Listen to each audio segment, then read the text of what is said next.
So you're thinking about selling your house. Step one, you need to know what your motivation is.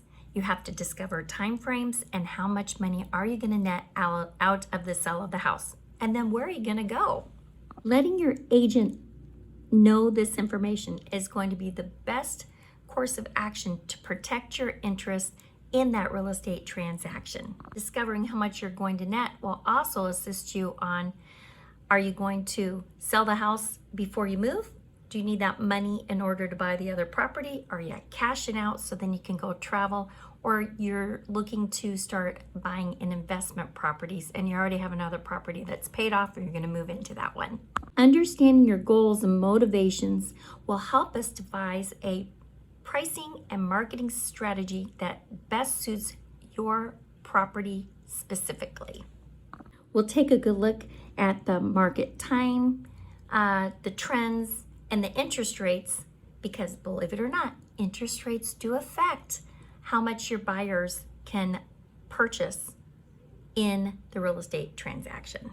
Preparing that house, what can we do to enhance the property to get you the most money?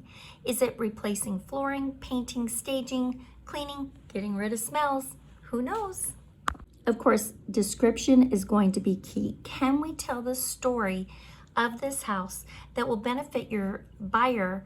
Because believe it or not, your first showing begins online. We want to pull that buyer in and get them to discover why your home is special for them. Do we have all of the paperwork? Do we have a lead-based paint addendum, a seller property disclosure, HOA and covenants? Are there things specific to that property, such as school districts, that may affect your buyer when they're making their buying decision? What are the taxes, and how does that affect your buyer?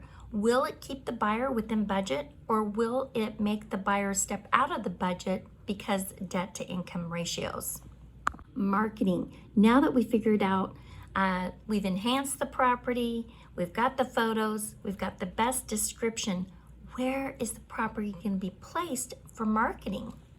Will your agent put you on all of the websites where they're marketing for homes for sale? How about email blasts, postcards, door knocking, open houses, mega open houses, text campaigns, signs, directionals, and more? Broadband marketing is the key. Hyperlocal marketing and mass broad marketing. Of course, your safety is important, and that's why it's important to know that your buyer is pre-approved in advance of the appointment. Timing's key.